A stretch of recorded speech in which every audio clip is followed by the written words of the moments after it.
virus have not spread to many countries yet, so we do not have full information on the characteristics of this virus, but we have good information on how it behaves, the key characteristics, which allow us to develop a response plan.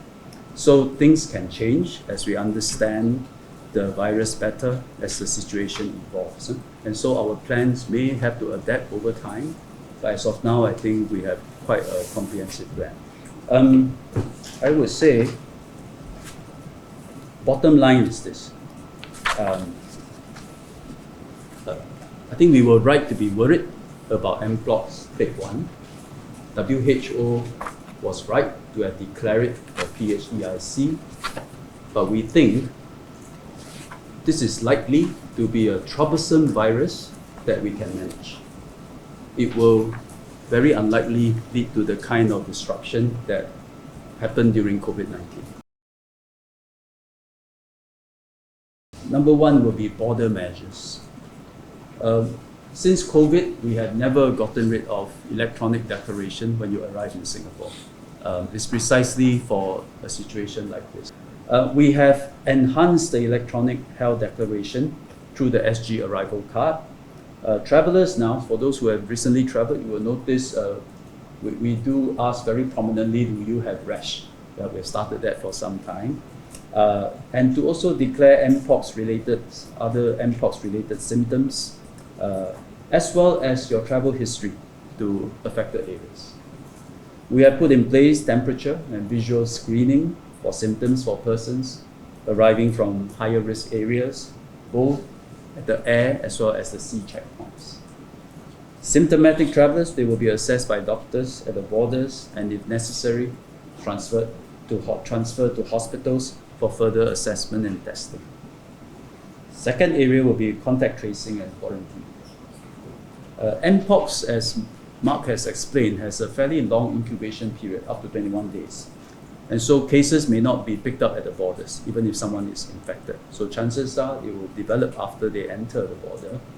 So our clinics have been notified and will be on alert to spot such cases and immediately report to MOH whenever there is a detection and they see symptoms that they suspect might be Mpox or Mpox clade 1 in particular. Should they detect a case, existing contact tracing and quarantine protocols will kick in. All suspected Mpox clade 1 cases will be conveyed to a designated healthcare facility, likely a hospital as a start, for further assessment and testing. And if tested positive, these patients will be treated and isolated until they are no longer infectious. Then contact tracing will be triggered and conducted for all these confirmed cases of Mpox. National Environment Agency will then oversee environmental cleaning and disinfect all the key areas that the infected persons have been to in recent days. Quarantine will then also be activated. It will be in a designated government quarantine facility. Duration will be set at 21 days for now, because that is the incubation period that we know. But it starts from the day of exposure.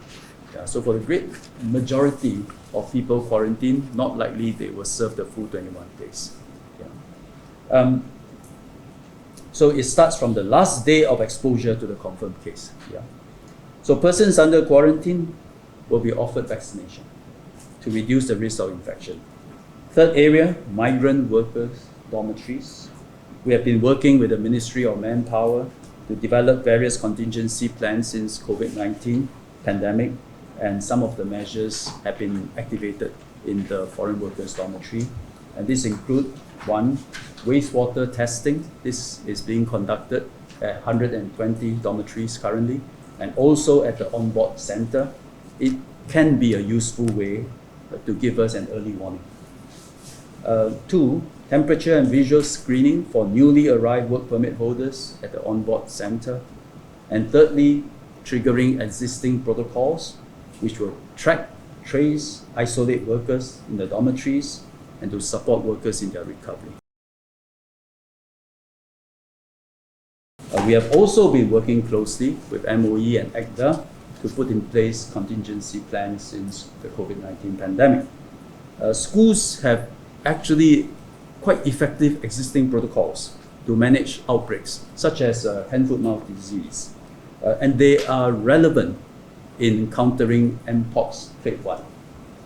These include ensuring good hygiene practices among the students, screening the students for symptoms, and if there is an infected case, the student will be isolated, the premises will be cleaned, contact tracing will be triggered, and if necessary, the class, the level, or the school may be temporarily closed to prevent further transmission. These are all actually in place to manage, say, hand-foot-mouth disease, and they will be relevant for Mpox clade 1 as well. As mentioned earlier, given the characteristics of Mpox clade 1, the most effective way to protect our children is to have a good response plan that will suppress the transmission of Mpox clade 1 through sensible measures, community measures, contact tracing, and isolation. Transmission through the air, this is a question that's uncertain. We cannot rule that out, but it is quite likely that it is not the primary mode of transmission. If that is the case, people who are well do not need to wear a mask. There's not necessary for MOH to impose a masking requirement on people who are well. However, should there be evidence of significant respiratory transmission, such as beyond the households into, say, public areas, then we need to reevaluate this policy. And one step we can consider then is to require masking on public transport or indoor crowded spaces. But as of now, this is a question mark. I think more evidence will emerge in the coming weeks and months. Our current mask stockpiles and local manufacturing capabilities will assure us of adequate supply.